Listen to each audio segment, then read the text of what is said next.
ঘোষণা হ'ল 2023 বৰ্ষৰ হাইস্কুল শিক্ষান্ত পৰীক্ষাৰ ফলাফল। মৰাণতো হাইস্কুল শিক্ষান্ত পৰীক্ষাৰ ফলাফল সন্তোষজনক।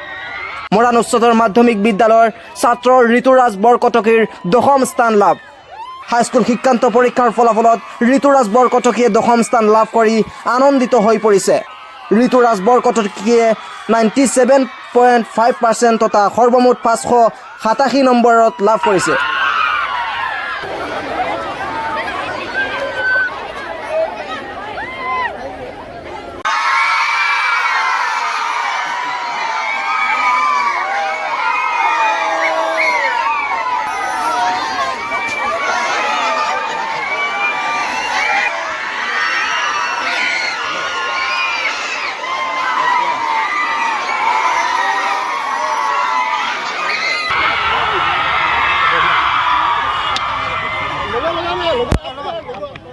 ভাইটি তুমি ষ্টেণ্ড কৰিছা, কি ক'বা, কেনেকুৱা অনুভৱ হৈছে এই মুহূৰ্তত? ছাৰ মোৰ বহুত ভাল অনুভৱ হৈছে ছাৰ।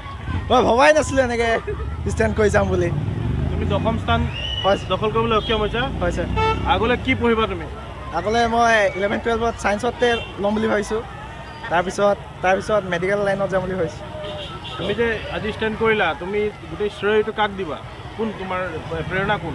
প্ৰেৰণা মোৰ মা দেউতা, সকলো মোৰ শিক্ষাগুৰুবৃন্দ, ঘৰৰ সকলো পৰিয়ালৰ লোকসকল, মোৰ বন্ধু সকলো, তেওঁলোককে মই দিব বিচাৰোঁ। কেনেধৰণে পঢ়া কৰিছিলা? পঢ়াটো কিমান ঘণ্টা আছিলে, কি আছিলে, তুমি ল'ৰা ছোৱালীক কি ক'বা? মই দিনত প্ৰায় 6 ঘণ্টামান পঢ়িছিলোঁ, বেছি পঢ়া নাছিলোঁ ইমান। উঠি অহা প্ৰজন্মক আৰু এয়া ভালদৰে পঢ়ক, তেওঁলোকে জীৱন বাটত যাতে ভালদৰে আগবাঢ়িছে। আজি আমাৰ বিদ্যালয় তথা মৰাণবাসীৰ কাৰণে অতিকৈ এটা আনন্দদায়ক এটা কথা। আজি আমাৰ বিদ্যালয়ৰ ছাত্ৰ ঋতুৰাজ বৰঠাকুৰে 10ম স্থান অধিকাৰ কৰিব পাৰিছে হাইস্কুল শিক্ষান্ত পৰীক্ষা। গতিকে আমি খুব সুখী হৈছোঁ, তেওঁৰ কৃতকাৰ্যতাত খুব সুখী হৈছোঁ। লগতে সমগ্ৰ মৰাণবাসী আনন্দিত হ'ব। আমাৰ বিদ্যালয়ত যথেষ্ট আমাৰ ছাত্ৰ ছাত্ৰীখিনিক আমি এইবাৰ আশা কৰিছোঁ, যদিও আমাৰ শিক্ষক শিক্ষয়িত্ৰীৰ সংখ্যা বহুত কম।